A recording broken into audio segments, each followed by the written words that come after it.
크리스찬의 쉿 콰이어트 타임.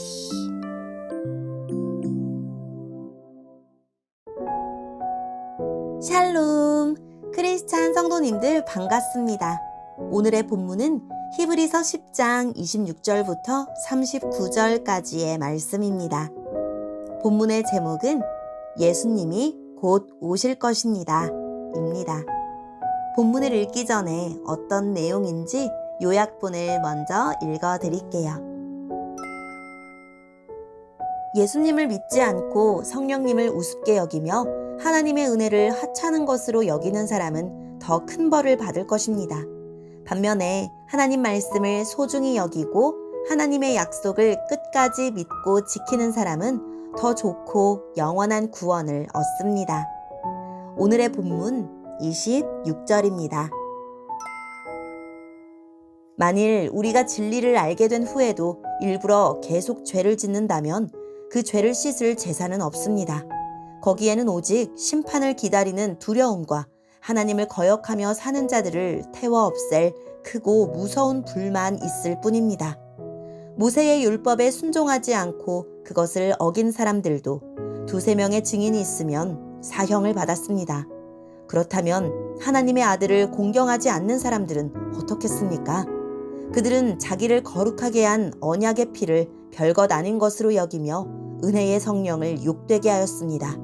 따라서 그들은 더 큰 벌을 받게 될 것입니다.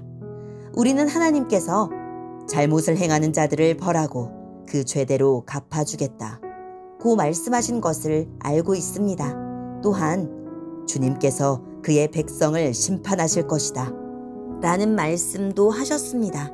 살아계신 하나님께서 심판하시는 대상이 된다는 것은 정말 무서운 일입니다.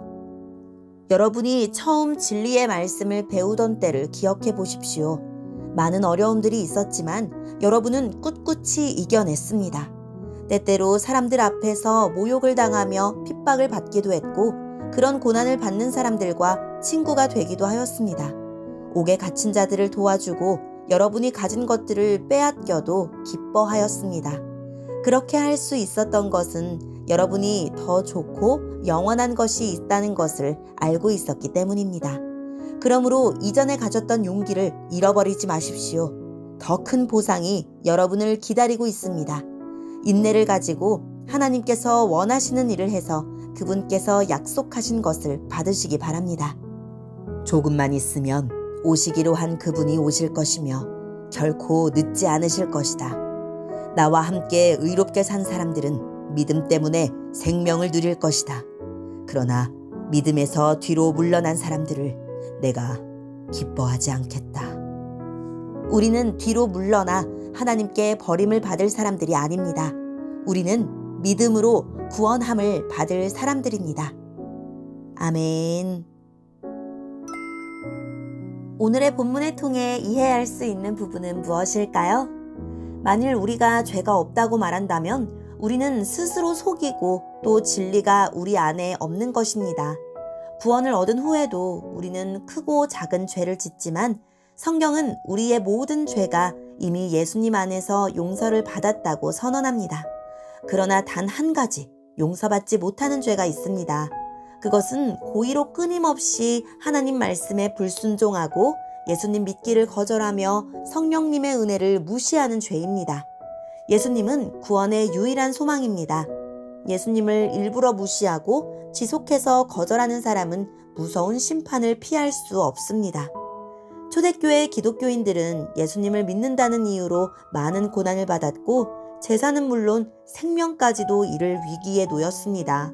그런데도 그들은 잠깐의 안위를 얻기 위해 영원하신 하나님 말씀을 저버리지 않았고 핍박과 죽음 앞에서 더 좋고 영원한 선물을 선택했습니다. 하나님은 끝까지 하나님의 약속을 믿고 지키는 자들을 잊지 않고 구원하십니다. 오늘의 본문을 통해 알 수 있는 우리 하나님은 어떤 분일까요? 고의적이고 지속적인 죄에 대한 책임을 엄중히 물으실 것입니다. 예수님이 유일하고 최종적인 속죄 제사를 드리셨다는 것은 그 완전한 제사에도 불구하고 삶에서 반복되는 죄를 부끄러워할 줄 알고 그분의 피로 활짝 열린 회개의 성소로 나아가야 함을 뜻합니다. 이 속죄제사의 의미를 알면서도 죄의 길을 선택하고 속죄제사의 효력을 명분 삼아 죄의 습관을 합리화하는 것은 예수님을 짓밟고 그분의 피를 더럽히고 성령을 모독하는 죄입니다. 한 영원한 제사를 업신여긴 이들을 기다리는 것은 심판뿐입니다. 예수님이 속죄제사를 종결하셨으므로 더는 마련할 속죄가 없기 때문입니다. 예수님의 십자가로 인해 나는 죄와 싸웁니까? 아니면 죄와 타협합니까?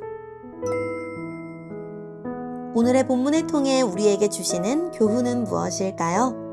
고난으로 믿음이 흔들릴 때 애초부터 믿음이 고난의 큰 싸움임을 기억해야 하고 견디고 또 견뎌왔던 승리의 여정을 생각해야 합니다. 삶의 역경과 고난을 견디는 것은 하나님을 신뢰하는 마음이 있기 때문입니다. 소유를 잃어도 더 좋고 영원한 것을 주실 것이라는 확신이 있고 죽음이 끝이 아니라 영원한 안식이 있다는 믿음이 있으면 어떤 환난도 이겨낼 수 있습니다. 지금 어떤 일로 믿음이 흔들립니까? 신실하신 주님을 붙듭시다. 주께서 오실 날이 얼마 안 남았습니다. 조금만 더 참으면 됩니다. 살리는 믿음, 멸망치 않게 하는 믿음, 구원에 이르는 믿음은 견디어낸 것을 지속하는 삶의 발걸음입니다. 믿음은 결코 인내의 포기와 영적인 퇴보를 합리화하는 도구일 수 없습니다. 오늘의 말씀을 통해 각자에게 주시는 성령 하나님의 음성에 귀를 기울이며 살아계신 하나님, 믿음을 지킨 이에게 상을 주시는 주님을 신뢰하며 고난을 넉넉히 견디게 해주세요 라고 기도하고 오늘도 말씀을 붙들고 승리하는 하루를 살아냅시다. 여기까지 크리스찬의 쉿, quiet time 이었습니다.